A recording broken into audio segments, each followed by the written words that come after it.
Ethan is a very good chef. Yeah, he did a very good job. Yeah. The food was delicious. And I was eating, so it was nice. I didn't have to cook last night.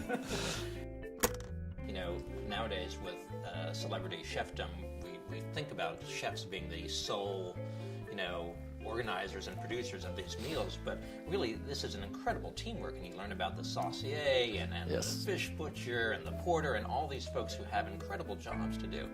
Yes. And I was wondering, which job do you think is the toughest?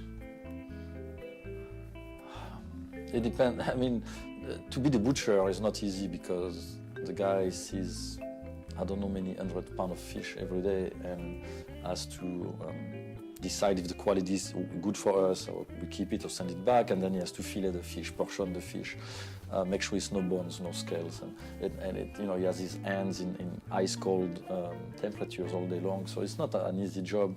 The saucier is the one that I admire the most because I think for a cook, it's the ultimate level in cooking. Then you become sous chef or chef, but that's management title. Saucier is the most esoterical part of the kitchen. You know, sauces are very ethereal, and you cannot measure the flavor of a sauce with a ruler, or you cannot weight the flavor of a sauce. It's all in your mind.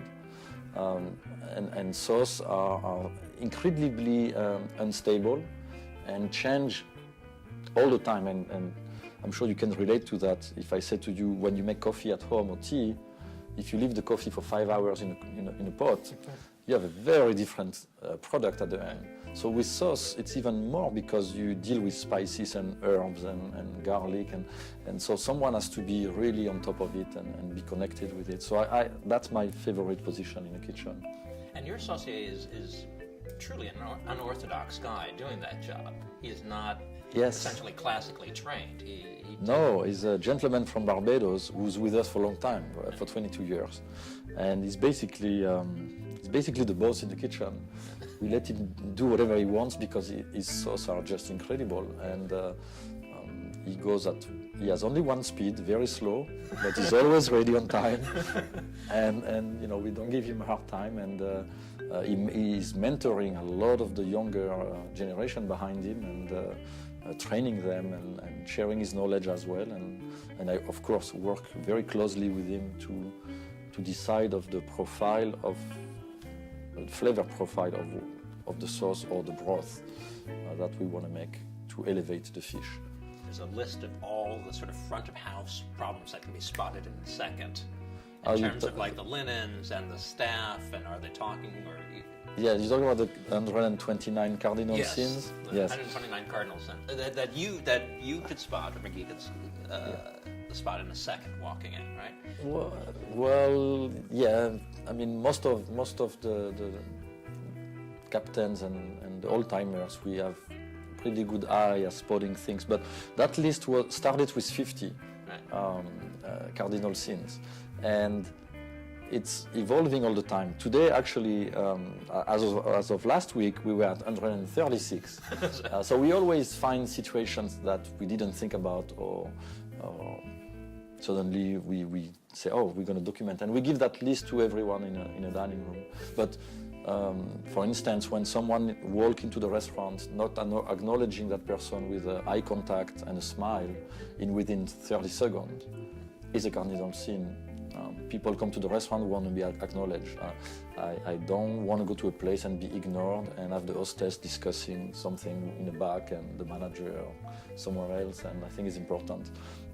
I've left restaurants because nobody has acknowledged me within a certain frame of time. I think it's definitely important. If you have a fingerprint of your waiter on your plate, it's not really something that you want to see. I have seen waiters flirting with beautiful ladies, and you don't really want to see the busboy talking and flirting with the clients. And so those things are in our list. They are logical. French. You won't support the flirting? Not really when we are serving. No, okay. Especially if it's not, if your decision to do that and not the decision of the lady. It's Right. even a bigger cardinal sin. You mentioned some people who were very important to you in terms of where you are now, but is there one specific person that you think is truly your great mentor? Well, I always consider that I had three mentors. One being Joël Robuchon, who really taught me discipline and technique and a search for excellence, which you never find, but the search is the most important, I guess, aspect of it.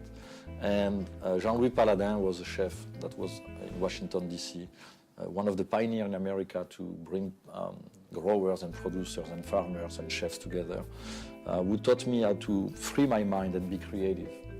Without him, I would have been a robot. Or maybe not, I don't know, but I think so.